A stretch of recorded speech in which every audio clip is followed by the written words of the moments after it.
우리 2주 전에 나눴던 말씀 함께 좀 생각해 보도록 하겠습니다. 예수님께서 하셨던 평지설교의 두 번째 내용을 우리가 함께 나누었습니다.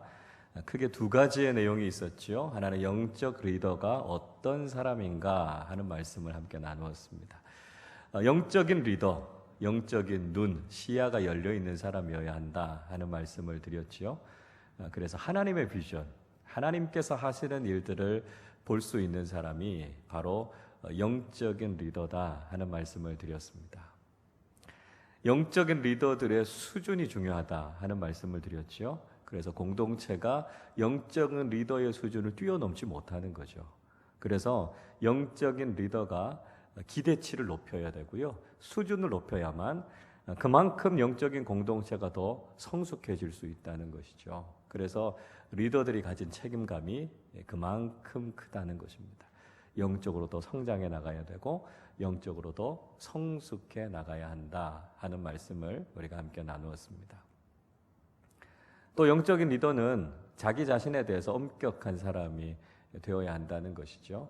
그래서 자기 자신에게 더 높은 기준을 적용하고 타인들을 향해서는 관대한 사람이 되어야 한다 하는 말씀을 함께 나누었습니다. 다른 사람들을 향해서 비판적이기보다는 늘 자기 자신을 성찰할 수 있는 사람이 좋은 영적인 리더가 된다 하는 말씀을 우리가 함께 나누었습니다. 자신의 삶에 대해서, 자신의 신앙에 대해서 책임 있는 모습을 보일 수 있는 사람이 좋은 리더가 될 수 있다 하는 말씀을 나누었죠. 또 한 가지 좋은 신앙이 무엇인가 하는 이야기 함께 나누었습니다. 좋은 나무가 좋은 열매를 맺는다. 너무 당연한 말씀이죠. 그래서 우리가 영적으로 좋은 나무가 되어서 좋은 열매를 맺는 사람들, 그러니까 선한 말과 선한 행실을 우리의 삶 속에서 베풀어가고 행할 수 있는 사람들이 되어야 한다 하는 말씀 드렸습니다. 또 어떤 신앙이 좋은 신앙입니까? 말과 신앙이 일치하는 신앙이 좋은 신앙이다. 통전적인 신앙. 그래서 전인격적인 신앙을 가져야 된다 하는 말씀 드렸죠. 언제든지 우리의 인생의 풍랑이 몰아칠 수 있습니다. 그래서 그 기초를 반석 위에, 말씀 위에 둔 신앙이 결코 무너지지 않고 흔들리지 않는 것처럼 우리의 신앙도 말씀이신 하나님의 반석 위에 우리의 신앙을 든든하게 세워서 위기에도 강한 신앙, 그 어떤 상황 속에서도 우리가 참된 믿음의 사람이다 하는 것을 증거하면서 살아가야 된다 하는 말씀을 우리가 지난 시간에 함께 나누었습니다. 자, 오늘은 우리가 누가복음 7장의 말씀을 가지고 함께 생각해 보려고 합니다. 누가복음 7장 1절부터 10절까지의 말씀, 참 의미 있는 말씀이죠. 여러분, 이 말씀이 왜 의미가 있죠? 기억나십니까? 기억 안 나세요? 여러분하고 제가 처음 만나서 나눴던 말씀이 누가복음 7장 1절부터 10절까지 말씀입니다. 전혀 기억이 안 나세요? 1년 반밖에 안 됐는데 제가 이 자리에서 이만한 믿음이라는 제목으로 제가 백부장의 믿음을 여러분들과 함께 나누지 않았습니까? 그 백부장의 믿음에 대해서 오늘 말씀을 좀 함께 나누어 보려고 합니다. 먼저 우리가 좀 살펴보려고 하는 것은 백부장과 유대인 장로들의 관계 속에서 이들의 관계가 참 특별했다는 거죠. 그래서 제가 제목을 이상하지만 아름다운 관계 이렇게 붙여놨는데요. 이상하다 그래서 무슨 문제가 있다는 게 아니라 우리가 상식적으로 금방은 잘 이해하기 어려운 우리의 상식을 뛰어넘는 그런 모습들이 이 백부장과 유대인 장로들 사이에서 있었다는 거죠. 그런데 그 모습이 얼마나 아름다운지 모른다라고 하는 거죠. 자, 이 백부장과 유대인 장로들의 관계, 어떤 관계였기 때문에 이들의 관계가 아름다운 관계가 될 수 있었을까요? 1번을 보시죠. 사랑할 자격이 없는 대상을 사랑했다라고 하는 겁니다. 사랑할 만한 그만한 자격이 없는 대상인데 그를 사랑했다라고 하는 거죠. 2절 말씀 같이 읽어보겠습니다. 어떤 백부장의 사랑하는 종이 병들어 죽게 되었더니. 로마의 한 백부장에게 종이 있었습니다. 그런데 그 종을 가리켜서 사랑하는 종 이렇게 이야기하고 있습니다. 자, 이게 좀 특별한 관계다라고 하는 걸 알 수 있습니다. 사랑하는 이라고 하는 말은 엔티모스, 헬라어로는 그렇게 씁니다. 소중한, 아주 귀중한 이런 뜻을 갖고 있는 말이 바로 이 엔티모스, 사랑하는 이라고 하는 뜻입니다. 그런데 사실은 이것이 당시의 주인과 종, 주인과 노예 사이의 관계에서는 일반적으로 잘 통용되던 단어가 아니라는 거예요. 왜냐하면 당시 사회에서는요, 노예나 종들이 주인들의 재산 목록 중에 하나였습니다. 그러니까 노예나 종을 향해서 뭐 사랑한다 이런 인격적인 관계의 단어들을 잘 쓰지 않는다는 거예요. 특히 종이 병들었습니다. 종은 아주 중요한 노동력인데 병이 들면 별로 쓸모가 없는 거죠. 주인에게 유익이 되지 않는 존재입니다. 그럼 당신은 어떻게 했겠습니까? 그냥 뭐 물건처럼 다루었으니까요. 싼 값에 그냥 병든 종을 팔고 돈을 좀 더 주고 일을 잘할 수 있는 건강한 종을 사들이면 되는 겁니다. 그리고 그에게 일을 시키면 되는 거예요. 그게 당시의 주인과 종의 관계였습니다. 그런데 오늘 본문에서는 백부장이 자신의 종을 사랑했다, 존중했다 이렇게 이야기하죠. 인격적인 관계를 맺었다라고 하는 것입니다. 그러니까 당시의 기준으로서는 종이나 노예들에 대해서 사랑할 만한 인격적인 어떤 것들을 나눌 만한 관계가 아님에도 불구하고 백부장 그 종을 향해서 인격적으로 그를 존중해주고 사랑해 주었다라고 하는 거예요. 사랑받을 만한 아무런 가치가 없는 대상이지만 그를 사랑해 주었다 이야기하고 있습니다. 여러분, 하나님께서 우리를 그렇게 대해 주시지 않으셨습니까? 우리는 하나님 앞에 사랑받을 만한 자격이나 그런 대상이 되지 못하는 사람들이었습니다. 그런데 하나님께서 그런 우리를 찾아오셔서 우리를 사랑해 주셨어요. 우리를 너무나 사랑하신 나머지 죄 가운데 빠져서 영원한 멸망 가운데 있었던 우리를 구원하시기 위해서 독생자이신 예수 그리스도를 아낌없이 우리를 위해서 내어주셨습니다. 얼마나 놀라운 사랑입니까? 사랑받을 자격 없는 우리를 향해 가장 소중한 사랑을 우리에게 베풀어 주신 거죠. 백부장이 바로 그런 사랑을 실천하고 있는 겁니다. 그리고 우리가 바로 그런 사랑을 받으면서 지금 믿음의 삶을 살아가고 있는 거죠. 이 얼마나 감사한 일입니까? 사랑받을 아무 자격 없는 우리에게 정말 너무나 소중한 사랑을 우리에게 베풀어 주신 하나님의 그 은혜를 우리가 날마다 기억하면서 감사하면서 살아가야 한다는 것이죠. 2번을 보실까요? 친해질 수 없는 상대에게 부탁했다는 거예요. 절대로 가까워질 수 없고 친해질 수 없는 관계인데 그에게 가서 부탁합니다. 이거 우리 참 쉽지 않죠. 친한 사람들에게도 뭔가 부탁하는 거 쉽지 않은데 절대로 친해질 수 없는 관계 속에서 그 사람에게 부탁합니다. 자, 어떤 내용인지 보시죠. 3절 같이 읽어보겠습니다. 예수의 소문을 듣고 유대인의 장로 몇 사람을 예수께 보내어 오셔서 그 종을 구해 주시기를 청한지라. 이 백부장이 예수님의 소문을 들었습니다. 무슨 소문을 들었을까요? 무슨 소문 들었을까요? 예수님께서 병든 자를 고치신다는 소문을 듣지 않았겠습니까? 자기 종이 지금 병들었으니까요. 사랑하는 종이 병들었으니까 예수님께서 어떤 병이라도 다 고친다라고 하는 이야기를 듣고 그래, 예수님을 모셔와야 되겠다. 백부장이 그런 생각을 든 거죠. 근데 백부장이 직접 가지 않고 평소에 친분이 있었던 유대인의 장로들 몇 사람을 청해서 그들을 예수님께 보내고 있습니다. 자, 로마의 백부장과 유대인 장로들 가까워질 수 없는 관계입니다. 로마의 백부장은 정복자인 로마 제국 지배국의 장교였습니다.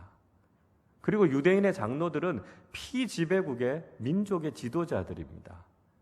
그러니까 비유적으로 이야기해 보자면 우리나라 일제강점기 시대에 일본 순사하고요, 우리나라 민족 지도자들하고의 관계라고 할 수 있습니다. 이거 아무리 생각해도 가까워지기 어려운 관계죠. 그런데 이 백부장과 유대 장로들이 서로 친분이 있었다는 거예요. 평소에도 친하게 지냈고 그렇게 부탁할 수 있을 정도의 관계를 유지하고 있었다는 거죠. 참 인간적으로는 이해하기 어려운 관계입니다. 자, 백부장과 이 유대인 장로들이 가지고 있었던 관계는 어떻게 보면 예수님께서 말씀하셨던 것과 아주 흡사합니다. 누가복음 6장 33절에서 예수님께서 이렇게 말씀하시죠. 너희가 만일 선대하는 자만을 선대하면 칭찬받을 것이 무엇이냐? 죄인들도 이렇게 하느니라 말씀합니다. 서로 친하게 지낼 수 있는 사람들, 서로 선대할 수 있는 관계 속에서만 이런 관계를 유지하는 것, 그거 칭찬받을 만한 일이 아니라는 거예요. 왜요? 누구나 다 할 수 있는 일이니까 그렇다는 거죠. 그래서 때로는 가까워지기 어렵고 친해지기 어렵고 그런 관계라 할지라도 그 관계 속에서 내가 먼저 손을 내밀고 가까이 나아가고 친절을 베풀 수 있는 것이 그리스도인의 모습이라는 것입니다. 교회 공동체 안을 한번 생각해 보십시오. 교회 공동체 안에서도 사실 가까워지기 어렵고 또 친해지기 어려운 관계들이 있습니다. 그럴 때 내가 먼저 나아가서 손을 내미는 거죠. 그리고 믿음 안에서 함께 교제하고 함께 공동체를 세워나가는 것입니다. 그것이 그리스도인의 삶의 모습이 되어야 한다는 것이죠. 교회는 절대로 끼리끼리 모여서는 안 됩니다. 교회는요, 세상 그 어디보다도 다양한 사람들이 함께 모여 있습니다. 연령으로도 그렇고 사회적인 지위로도 그렇고 소유로도 그렇고 모든 것으로 봤을 때 정말 함께하기 어려운 사람들이 함께 모여 있는 곳이 교회입니다. 그렇게 될 수 있는 이유가 뭐죠? 예수님의 사랑이죠. 주님의 십자가죠.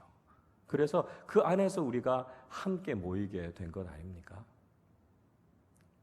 근데 우리가 교회 공동체 안에서 함께 신앙생활을 하면서도 만약에 끼리끼리 모인다면, 또 우리가 서로 다름을 인정하지 못하고 우리가 받아들이지 못하고 관계를 세워나가지 못한다면 우리는 주님의 말씀을 실천하면서 살아가지 못한다라고 하는 것이죠. 주님께서 말씀하십니다. 선대하는 자들, 사랑받을 수 있을 만한 사람들만 사랑하는 것, 그건 누구나 다 하는 사랑이라는 거죠. 우리가 할 수 있는 사랑과 우리가 추구해야 될 관계는 그것보다 한 단계 더 나가야 된다는 거죠. 사랑하기 어려운 사람이라도 우리가 사랑할 수 있고요. 우리와 너무나 다른 사람이라 할지라도 그리스도 안에서 우리가 교제하고 함께 공동체를 세워나갈 수 있을 때 우리가 진정한 의미에서 그리스도인이라고 할 수 있다는 것입니다. 그래서 교회 안에서는요, 서로 다름을 넘어서서 두루두루 함께 교제하고 믿음의 공동체를 세워나갈 수 있어야 된다 하는 것이죠. 자, 3번을 보십시오. 억지로도 하기 힘든 일을 자발적으로 했다는 겁니다. 억지로도 하기 어려운 일을 자발적으로 행했다 이야기하고 있습니다. 4절 말씀 같이 읽어보겠습니다. 이에 그들이 예수께 나와 간절히 구하여 이르되 이 일을 하시는 것이 이 사람에게는 합당하니이다. 자, 그렇게 부탁을 받은 유대인 장로들이 예수님께 와서 지금 요청하고 있습니다. 이런 생각을 할 수도 있죠. 지배국의 장교니까 그 얼마나 무섭게 막 폭압적으로 이렇게 강요를 했겠습니까? 그래서 어쩔 수 없어서 유대인 장로들이 예수님께 가지 않았을까 이런 생각을 할 수도 있습니다. 그 요구대로 들어주지 않으면 무슨 해코지라도 할지 모르니까 아유 그냥 그거 당하느니 들어줘야 되겠다 이런 마음으로 가지 않았을까 생각할 수도 있습니다. 그러나 유대인 장로들이 지금 예수님께 요청하는 모습을 보면 전혀 그렇지 않다는 걸 알 수 있습니다. 그들이 지금 예수님께 와서 간절하게 요청하고 있습니다. 예수님, 백부장의 종이 지금 병들었는데 와서 좀 고쳐주십시오. 이렇게 이야기합니다. 그리고 무슨 이야기하죠? 이 일을 하시는 것이 이 사람에게는 합당합니다. 이렇게 이야기합니다. 그러니까 다른 사람이라면 몰라도 예수님, 이 사람의 요청을 들어주시는 건 당연합니다. 꼭 들어주셔야 됩니다. 이렇게 이야기하고 있습니다. 그러니까 이게 억지로 하고 있는 게 아니에요. 스스로 자발적으로 능동적으로 지금 이 백부장의 입장을 대변해서 간절하게 예수님 앞에 요청하고 있는 것이죠. 관계가 형성되어져 있다라고 하는 거죠. 유대인들, 이 유대인 장로들이 억지로 온 게 아니라 스스로 본인들이 감동이 되어져서 지금 이렇게 하고 있다라고 하는 것을 우리가 알 수 있습니다. 여러분, 우리가 신앙생활하는 모습도요, 이런 모습이 돼야 된다는 거예요. 억지로 막 강요에 의해서 의무감에 젖어서 그렇게 하는 게 아니라 자발적으로, 능동적으로, 기쁨으로 하는 거죠. 주님의 은혜를 생각하면, 우리에게 베풀어 주신 사랑을 생각하면 내가 더 섬길 게 없나? 내가 더 할 게 없나? 아마 그런 감동이 일어나고 자발적인 모습으로 우리가 신앙생활을 해야 한다는 것이죠. 막 어쩔 수 없어서 불평하면서 하는 건 우리에게도 유익이 되지 않고요, 주님께도 은혜가 되지 않습니다. 영광이 되지 않습니다. 그래서 우리가 어떤 일들이 맡겨지더라도 주님께서 내게 영생을 주셨는데 제가 이거 기쁨으로 하지 못하겠습니까? 아니 주님, 제가 더 할 수 있는 일이 뭡니까? 뭘 더 제가 헌신하면 좋을까요? 주님 앞에 그렇게 자발적으로 능동적으로 순종하며 나오는 그 믿음 생활을 주님께서 축복하신다는 것이죠. 그래서 우리가 일생 살아가는 동안 우리 신앙생활을 할 때 주님, 제가 기쁨으로 자원하는 마음으로 주님을 섬기고 교회를 섬기는 그런 성숙한 믿음의 사람들이 되게 해주십시오. 기도하는 마음으로 주님을 섬기는 우리 모두가 되실 수 있기를 바랍니다. 4번입니다. 위험한 일도 기꺼이 했다는 것입니다. 그게 위험한 일인 걸 알아요. 그런데도 그것을 기꺼이 했다라고 하는 거죠. 자, 무슨 일을 했는지 보시죠. 5절 같이 읽어보겠습니다. 그가 우리 민족을 사랑하고 또한 우리를 위하여 회당을 지었나이다 하니. 자, 이번에는 백부장이 유대 민족들을 사랑했다, 이렇게 유대인 장로들이 지금 증언해주고 있습니다. 사랑하다라고 하는 헬라어 단어 아가파오라는 말을 쓰고 있습니다. 우리가 잘 아는 아가페의 사랑이죠. 신적인 사랑, 그 절대적인 사랑이라는 거예요. 그러니까 백부장이 어떻게 유대 민족을 사랑했냐 하면 하나님이 이스라엘 백성들을 사랑하는 것처럼 거기에 버금갈 만큼 그렇게 자신의 민족들을 사랑해 주었다는 거예요. 이 백부장이 겉으로 신앙인인지 아니었는지는 모르지만 어쨌든 그는 하나님의 사랑을 아는 사람이었습니다. 예수님의 말씀을 좀 순종하고 있는 사람이었습니다. 그러니까 그의 겉모습이 어떠했든지 간에 이 사람은 진짜 신앙인입니다. 하나님이 우리를 사랑해 주시는 것처럼 그렇게 사람들을 사랑했고요, 하나님의 마음을 가지고 주님의 말씀에 순종하는 사람이니까 정말 신앙인 아닙니까? 이 백부장의 모습이었다는 거죠. 그뿐만이 아니라 백부장이 유대인들을 위해서 회당을 지어주었다, 이렇게 이야기하고 있습니다. 회당이라고 하는 것 시나고그라 그러죠. 이 시나고그는 성전이 없어지고 난 이후에 유대인들이 곳곳에서 모일 장소들이 필요했습니다. 그래서 그들이 있는 곳마다 회당을 세웠습니다. 회당에서 신앙적인 모임을 가지고 또 율법을 공부하고 기도하는 장소로 회당이라고 하는 곳에 그들이 모였죠. 자, 근데 한번 생각해 보십시오. 이 정복자의 입장에서는 사실 이 회당이라고 하는 곳이 굉장히 위험한 곳입니다. 피지배 민족들이 같이 모여서 자신들의 신앙, 민족의 정체성, 이런 것들을 다질 수 있는 이 회합의 장소, 회당이라고 하는 것이 그 정복자들 입장에서는 눈에 거슬리지 않겠습니까? 굉장히 위험한 모임이고 위험한 장소죠. 그러니까 사실 있는 회당도 다 밀어버리고 다 해산시켜야 되는 상황입니다. 그런데 지금 로마의 백부장이 오히려 유대인들을 위해서 회당을 지어줬다는 거예요. 이거 로마 제국이 보기에도 위험한 일이고 또 피지배자들인 유대 사람들을 생각할 때도 지금 이 백부장이 굉장히 위험한 일을 하는 겁니다. 그럼에도 불구하고 백부장은 정말 유대 민족을 사랑하는 마음으로 이들에게 소중한 게 뭘까? 이들에게 정말 중요한 게 뭘까? 그래서 회당을 지어주었다는 거예요. 위험한 일임에도 불구하고 기꺼이 그들을 사랑하고 이해하는 마음으로 이 일을 하고 있는 것이죠. 자, 여러분, 이 모습이 하나님께서 우리에게 하신 모습과 참 많이 닮아 있습니다. 하나님께서도 우리를 향해서 아주 위험한 결정을 하셨습니다. 그게 뭐냐 하면 우리에게 자유의지를 주신 겁니다. 우리로 하여금 스스로 자발적으로 선택해서 하나님을 사랑할 수 있는 자유의지를 주셨습니다. 근데 그게 왜 위험할까요? 이게요, 하나님을 사랑할 수 있는 자유의지이기도 하지만 하나님을 사랑하지 않을 수도 있는 자유의지이기 때문에 그래요. 그럼에도 불구하고 하나님께서 우리에게 자유의지를 주셨습니다. 왜요? 사랑은 강요나 구속이 아니기 때문에 그렇습니다. 사랑은 인격적인 관계 안에서만 가능한 거죠. 사랑은 강요할 수 없어요. 그 사람이 자발적으로 사랑을 선택하게 하는 것이고요. 자발적인 의지를 가지고 사랑해야만 그게 사랑이 되기 때문에 그렇습니다. 근데 그게 위험한 선택이죠. 그래서 결국 인간은 하나님을 사랑하지 않기로 하고 하나님을 등지고 타락하지 않았습니까? 그렇게 하나님을 떠난 인간을 하나님께서는 포기하지 않으시고 십자가의 사랑으로 찾아가셔서 결국은 우리를 구원해 주신 거죠. 그리고 다시 한번 그 사랑에 감격해서 자발적으로 의지적으로 하나님을 사랑하도록 우리를 불러주신 겁니다. 우리가요 그 놀라운 사랑을 받고 있어요. 하나님께서 우리를 얼마나 존귀한 존재로 만들어 주셨는지 그냥 기계적으로 수동적으로 하나님 사랑합니다 그렇게 하나님을 따르게 할 수도 있어요. 그런데 하나님은 우리를 그렇게 만들지 않으셨습니다.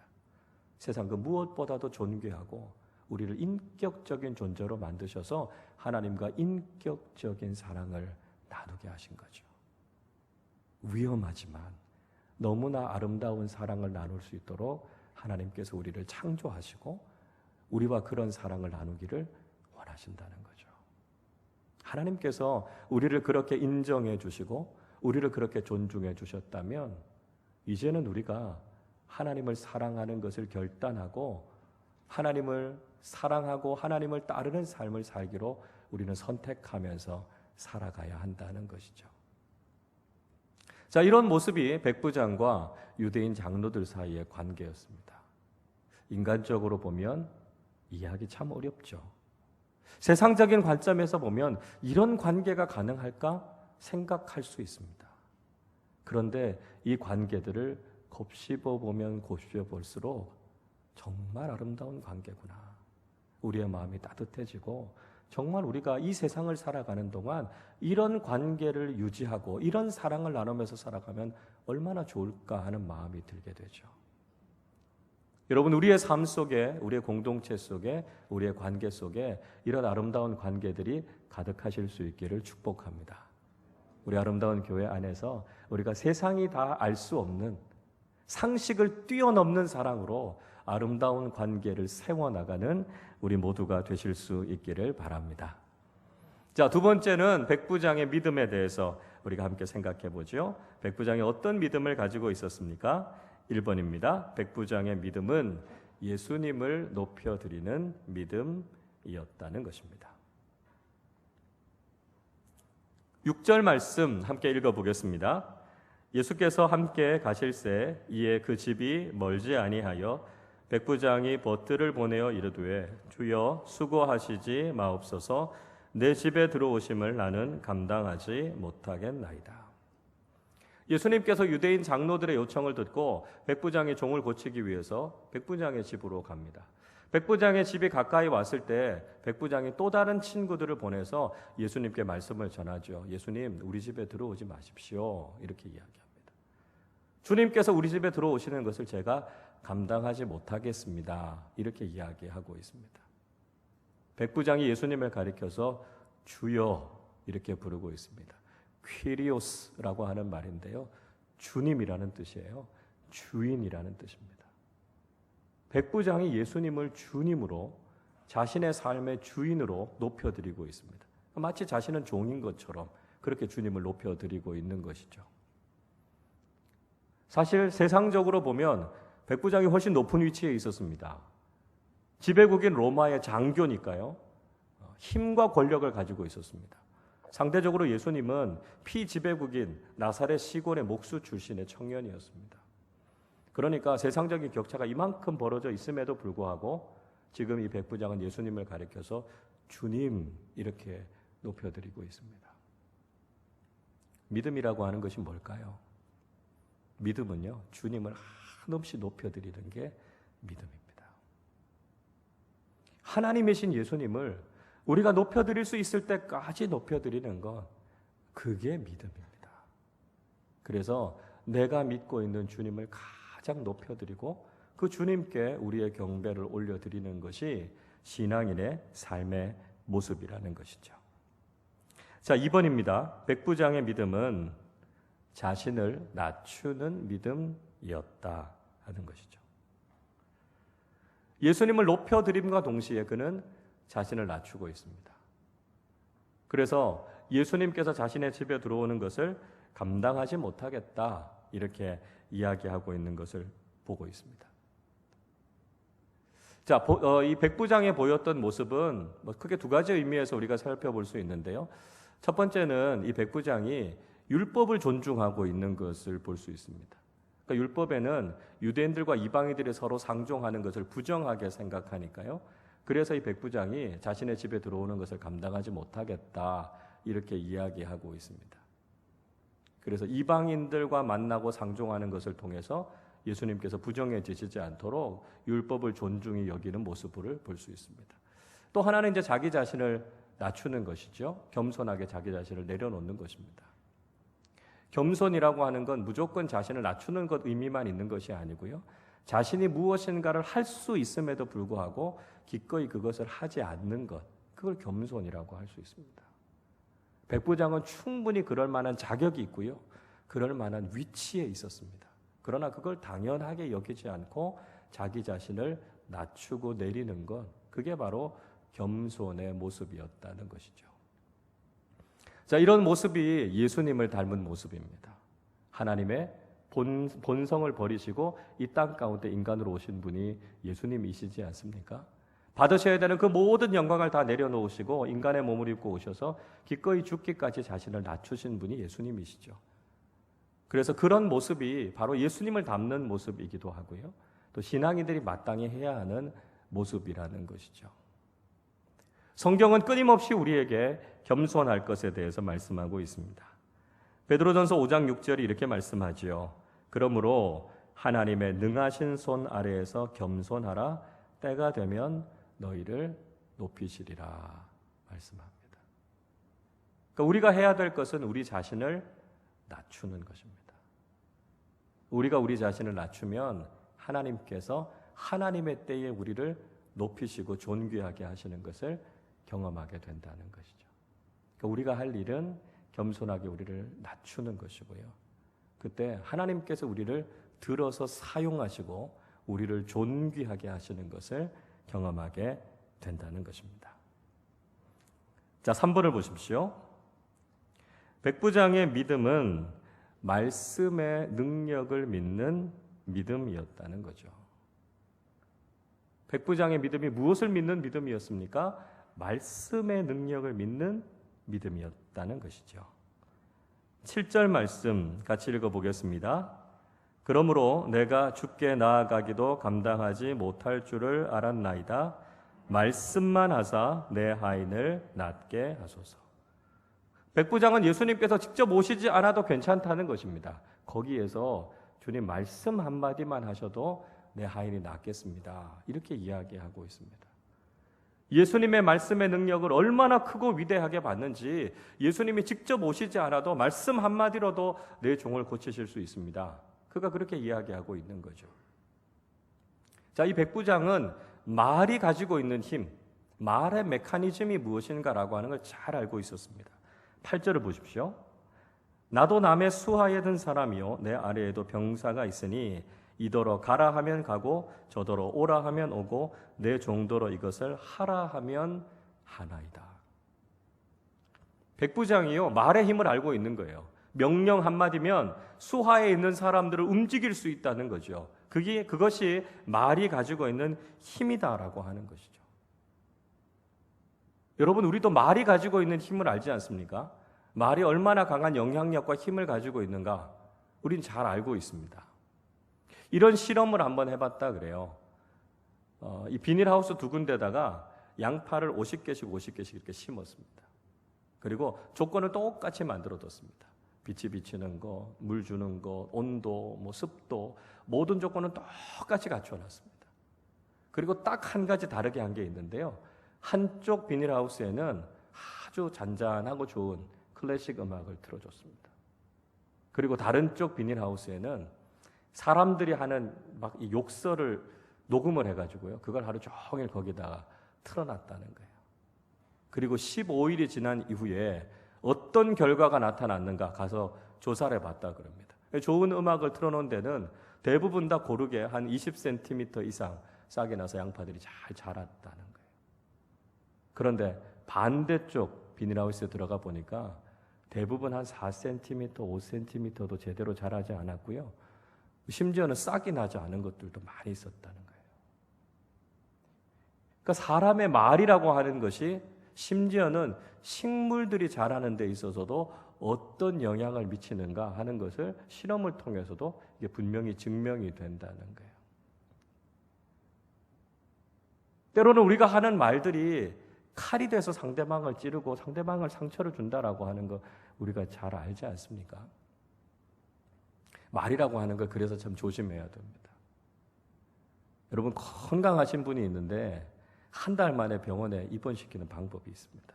이런 거 쓰시면 안 되는데 그냥 들어두십시오. 어느 날 이렇게 만났어요. 그럼 이야기합니다. 권사님 오늘 얼굴이 좀 안 좋아 보이시는데 어디 아프세요? 아니 나 괜찮은데. 아닌데 아파 보이시는데요. 그렇게 지나갑니다. 그 다음날 또 만났어요. 권사님 앞만 봐도 보니까 지금 무슨 몸에 이상이 있는 것 같아요. 얼굴이 지금 아주 흑빛이에요. 흑빛. 꼭 가서 검사 좀 받아보세요. 그 다음날 만나서 또 얘기하는 거예요. 어제보다 더 안 좋아지셨네요. 한 달만 이야기하면 그냥 병원에 입원하셔야 됩니다. 말이라는 게 여러분 이렇게 무서운 거예요. 그래서 우리가 말을 할 때는 힘이 되는 말, 격려가 되는 말, 위로가 되는 말, 축복이 되는 말을 하셔야 된다는 거예요. 그래서 그 말을 할 때는 우리의 영이 살아나고요. 그 사람이 막 위로받고 힘이 솟는 걸 경험하게 됩니다. 그러나 상처가 되는 말, 부정적인 이야기들, 이런 이야기들을 하면 그것이 계속해서 그 사람을 공격하죠. 그래서 마음의 상처, 또 영적인 여러 가지 찔림, 이런 것들 때문에 결국은 신앙생활을 제대로 하지 못하는 걸 볼 수 있습니다. 그래서 우리가 서로 축복이 되는 말, 위로가 되는 말, 진실한 말, 더 중요한 건 하나님의 말씀. 그래서 우리가 그런 말씀과 그런 말들을 나눈 것을 통해서 우리가 긍정적인 영향, 또 믿음의 말들, 그것을 통해서 우리의 신앙생활이 더 아름다워져야 된다는 것이죠. 하나님의 말씀, 모든 것을 창조하신 능력의 말씀, 기적의 말씀 아닙니까? 우리가 그 말씀의 능력을 신뢰하고 그 말씀을 선포할 때 하나님의 말씀의 능력이 우리의 삶 속에서도 풍성하게 나타나게 될 줄로 믿습니다. 우리의 믿음이 바로 이 말씀을 믿는 믿음이 되어야 한다는 것이죠. 4번입니다. 백부장의 믿음은 예수님을 놀라게 하는 믿음이었다 하는 것입니다. 백부장의 믿음, 예수님도 놀라게 하는 믿음이 백부장의 믿음이었다는 것이죠. 9절 말씀 같이 읽어보겠습니다. 예수께서 들으시고 그를 놀랍게 여겨 돌이키사 따르는 무리에게 이르시되 내가 너희에게 이르노니 이스라엘 중에서도 이만한 믿음은 만나보지 못하였노라 하시더라. 백부장의 이야기를 전해들은 예수님께서 깜짝 놀라셨습니다. 그리고 사람들에게 말씀하시죠. 이스라엘 중에서도 이만한 믿음 만나보지 못했다. 주님이 말씀하십니다. 어떤 믿음이었다고요? 큰 믿음이었다고요. 하나님의 백성인 이스라엘 가운데서도 이렇게 주님의 말씀을 믿고 절대적으로 신뢰하는 그런 믿음 만나보지 못했다는 거예요. 그런데 이방인이었습니다. 로마의 백부장이 예수님의 말씀을 절대적으로 믿는 놀라운 믿음을 갖고 있었어요.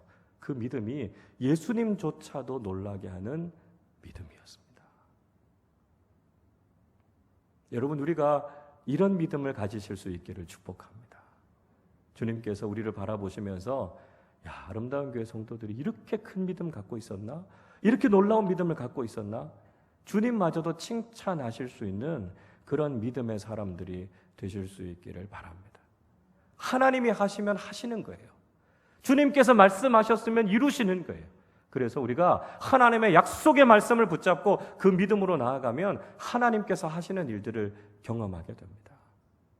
세상적인 기준으로 볼 때는 그것이 아무리 불가능해 보인다 할지라도 그것이 하나님의 말씀이니까요. 그 말씀 이루어 주실 것을 믿고 기도할 때 주님께서도 칭찬하실 만한 믿음이 된다는 것이죠. 저는 우리 교회가 주님께서 놀라실 만한 믿음 가진 교회가 될 수 있기를 바랍니다. 교회는요, 그 어떤 것보다도 중요한 게 바로 이 믿음입니다. 하나님께서 하실 것이다. 하나님께서 약속하신 일들을 우리를 통해서 이루실 것이다. 그 믿음을 가지고 나아갈 때 우리는 상상하지도 못했던 하나님의 놀라운 축복을 경험하게 될 줄로 믿습니다. 주님을 놀라게 하는, 주님께서 칭찬하실 만한 믿음의 사람들이 되실 수 있기를 바랍니다. 5번째입니다. 백부장의 믿음은 기적을 경험하는 믿음이었다는 것입니다.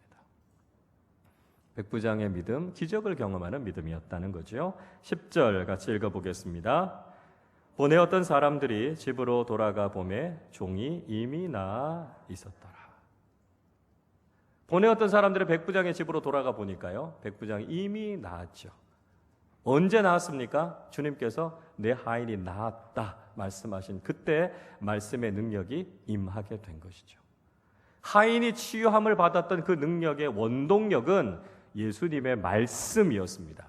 그런데 그 기적이 나타나게 된 통로가 무엇이었습니까? 백부장의 믿음이었다는 거예요. 여러분, 하나님께서는요, 지금도 놀라운 일들을 일으키고 계십니다. 그런데 하나님께서 일으키시는 그 놀라운 일들과 기적이 왜 우리의 삶에 나타나지 않을까요? 우리가 믿음으로 그것을 받아들이지 않기 때문입니다. 믿음은 하나님의 기적과 능력을 우리의 삶으로 가져오는 통로가 됩니다. 지금도 하나님께서는 하나님 나라의 일들을 일으키고 계십니다. 그런데 그 일들이 어디에서 나타나느냐 하면 믿음으로 하나님 나라를 받아들이는 사람들의 삶 속에, 그 공동체 속에 하나님께서 그 일들을 이루신다는 거예요. 믿음이 기적을 경험하는 통로가 된다는 거죠. 그래서 우리가 하나님의 능력을 기대하고 믿음으로 그것을 받아들이기만 하면 우리의 삶의 자리가 기적의 현장이 되고요, 우리의 공동체가 하나님 나라가 된다는 거죠. 거기에 가장 중요한 요소는 믿음입니다. 주님께서 우리에게 그 믿음을 요청하시는 거예요. 하나님께서 지금도 살아계신 하나님의 놀라운 역사들을 일으키고 있을 때 믿음의 사람들만이 그것을 보는 것이고요, 믿음의 통로를 통해서 우리의 삶 속에 그 하나님의 놀라운 일들이 임하는 것을 경험하게 된다는 것이죠. 우리 한 사람 한 사람이, 우리 아름다운 교회 공동체가 믿음을 통로로 해서 하나님께서 지금도 우리의 삶 속에 일으키시는 놀라운 일들을 경험하시게 되기를 축복합니다. 믿음밖에 없습니다. 믿음으로 하나님을 바라볼 때 하나님께서 우리의 삶 속에 계획해 놓으신 놀라운 일들이 우리의 삶에 이루어지게 될 줄로 믿습니다. 백부장이 가졌던 믿음, 이만한 믿음, 하나님께서 우리에게도 이 믿음 주셔서 하나님께서 행하시고 일으키시는 놀라운 믿음의 일들을 우리의 삶 속에서도 경험하는 놀라운 믿음의 사람들, 축복의 사람들이 되시기를 주님의 이름으로 축원합니다.